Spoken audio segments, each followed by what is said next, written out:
생활 속 법률 히어로 이승우 변호사의 사건 파일.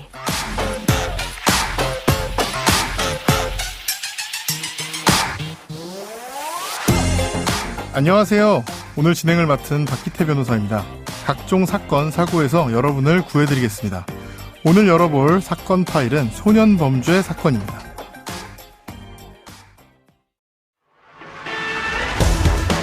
범죄를 저지르고도 처벌받지 않는 촉법 소년들이 꾸준히 증가하고 있습니다. 특히 10세에서 11세의 범죄는 4년새 2배 넘게 급증했는데요. 사건 파일 오늘의 주제는 소년범죄입니다. 서울과 경기를 벗어나면 사법과 관련된 전문 인력의 부족 현상이 두드러집니다. 광주 전남 지역에서 발생하는 소년범죄의 현황과 해결 방안에 대해서 법무법인 법승 광주사무소의 송지영 변호사와 함께 알아보겠습니다. 변호사님 안녕하세요. 네, 안녕하세요. 예, 작년에 특히 소년범죄에 대한 관심이 커져서 드라마도 막 나오고 그랬잖아요. 그렇죠. 이 광주 지역의 소년범죄 상황은 어떤가요? 광주에서 한 달 평균 100여 명의 소년범이 5대 범죄, 그러니까 살인, 강도, 강간, 절도, 폭력을 저질러서 검거되고 있습니다. 네, 이게 숫자만 들으면 되게 놀라실 수가 있는데 전국 5년간에 지금 소년범이 32만 명 검거가 되고 있고 한 달 평균이 5,400명 정도여서 광주에서는 뭐 54분의 1 정도 수준이라는 거.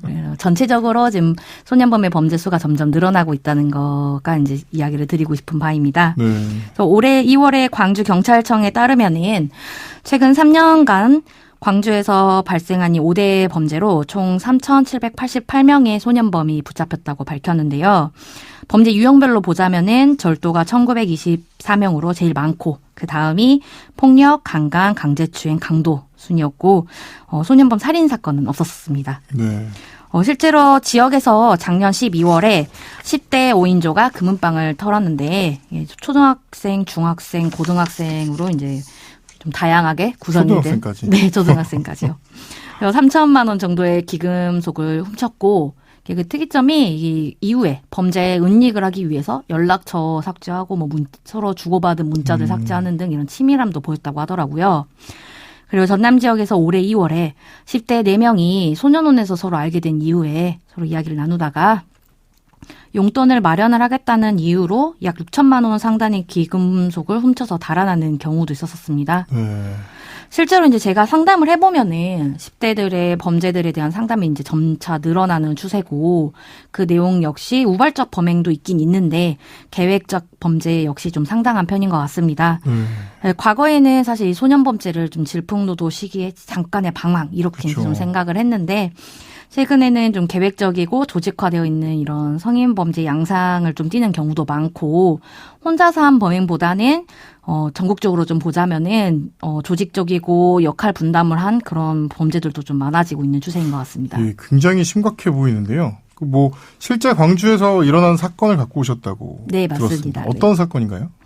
그 초등학교 동창으로 친하게 지내던 A랑 B 두 아이가 서로 다른 학교에 배정이 됐음에도 불구하고 중학생이 돼서도 서로 이제 친하게 지내는 사이였습니다. 네. 그중에 이제 A라는 학생이 학교에서도 학교 폭력하고도 연루도 되고 소년원 다녀온 형들하고도 좀 친하게 지내면서 다양한 범죄 수법을 배우고 있는 상황이었는데 네. 이를 B는 알면서도 아랑곳하지 않고 여전히 친하게 지내고 있던 사이였습니다. 그러던 도중에 A가 용돈이 끊겨서 나 돈이 필요하다 이렇게 호소하고 B에게 우리 함께 물건을 훔치자고 제안을 했어요. 네, 이때 B가 처음에는 거절을 했는데 몇 시간 뒤에 A가 자기가 물색해온 물건의 위치 그리고 뭐 종류 이런 거 알려주면서 내가 물건 훔칠 동안에 너가 막만 좀 봐주라 이런 식으로 다시 좀 설득을 한 거죠. 이때 참 B가 잘못 선택을 한 건데 이때도 거절을 하고 너 그러면 안 된다고 이야기를 했으면 좋은데 아쉽게도 B가 이때 알겠다 뭐 그 정도는 내가 해주겠다 하면서 이제 망을 봐주게 되었고 이후에 A는 훔쳤던 물건을 다 팔아서 본인이 이제 생활비로 소비를 했고 이후에 피해자 신고로 A랑 B는 이제 경찰에 붙잡히게 됐습니다. 예. 뭐 물건을 그러니까 A라는 사람이 훔치자고 제안을 한 거고요. 네. B는 사실 막만 봐준 거죠. 네. 이게 어떤 처분을 받았습니까?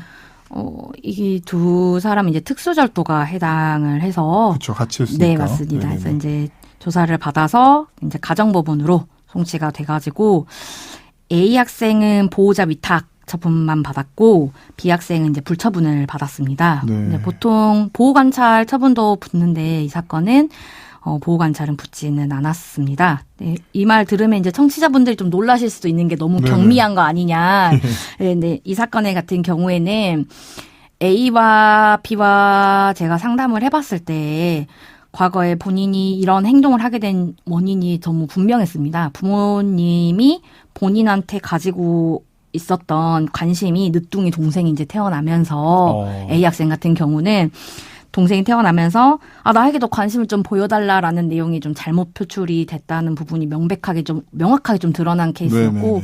B 같은 경우는 본인이 형이기 때문에 남동생한테 너는 모범을 보여야 돼 이런 좀 강박을 좀 받고 있는 상황이었었던 상황이더라고요.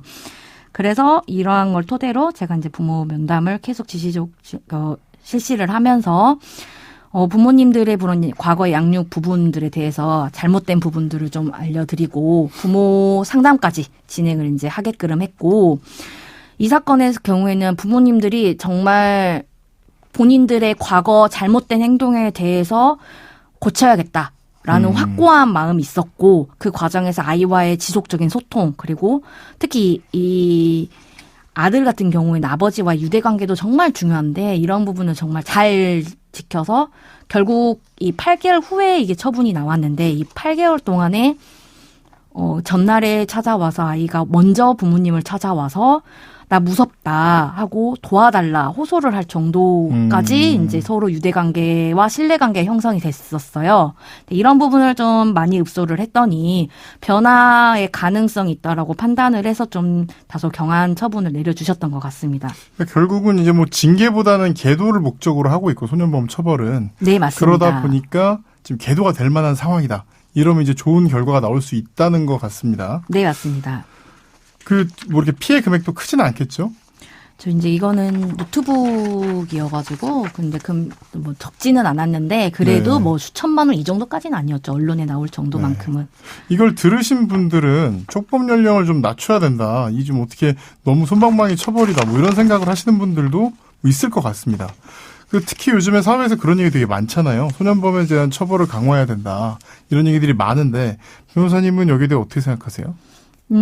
언론에서 나오는 것 같은 이제 중범죄 같은 경우에는 분명히 그 처벌의 필요성도 있고 이 소년범이라 할지라도 과연 이 아이가 계도가 될 수 있는지를 좀 봐야 된다고는 생각은 합니다. 네. 근데 실제로 정말 가정법원의 소년법정을 가보면은 언론에 나오는 범죄뿐만이 아니라 사소한 정말 경미한 범죄가 정말 많습니다. 그렇죠. 그런 게 훨씬 많겠죠. 네, 그러다 보니 일률적으로 이렇게 모두 다 강하게 처벌을 해야 된다라는 의견은 저는 아직은 그래도 좀 그 해당 사안에 나누어서 좀 살펴봐야 될 필요가 있지 않나라는 생각을 좀 하고 있고 소년범 같은 경우는 어쨌든 미성숙한 자이기 때문에 잘못된 판단을 할 수 있다라는 내용에서 계도의 가능성이 있다라고 보는 거잖아요. 네, 그렇죠. 그렇다면은 잘못된 판단을 했다고 한다면은 기회를 주고 올바른 판단을 할 수 있게끔 해야지 그 잘못된 행동 하나를 가지고 무조건 처벌을 해야 된다는 것은 아니라고 생각을 합니다. 뭐 형벌의 목적이 사실 뭐 교화라는 목적이 사실 굉장히 큰 목적인데 이 소년범죄의 경우는 그게 좀 더 강한 거잖아요. 네, 맞습니다. 그리고 또 무조건 잡아 가둔다고 뭐 능사는 아니죠. 특히 이제 뭐 환경적으로 이제 뭐 소년 같은 데서 오히려 막 범죄를 습득하는 그런 경우도 있지 않겠습니까? 네, 맞습니다. 그래서 실제로 서울가정법원 국선보조인 간담회에서는 일반 형사사건과 달리 소년보호 사건이 갖고 있는 이 특성상 사랑과 관심을 받지 못한 채 가정과 학교에서 소외될 때 비행이 발생되는 경우가 많다. 그러니 소년의 부모, 가정, 학교, 사회 등의 환경 조정을 통해서 소년의 품행을 교정을 하려고 노력을 해야 된다라고 밝히기도 했습니다. 네. 소년범에게 사회와 가정에서 격리되는 부당한 처분이라고 생각을 하지 않고 소년범에게 필요한 처분으로서 보호받는 처분이다라고 생각을 하고 받아들이고 본인의 행동을 교정을 해야 되는 부분이 아닌가라고 생각합니다. 오늘 말씀 고맙습니다. 지금까지 송지영 변호사와 함께했습니다. 감사합니다. 생활 속 법률 히어로 오늘 진행을 맡은 박기태 변호사였습니다. 내일도 사건에서 여러분들을 구해줄 사건 파일 함께 열겠습니다.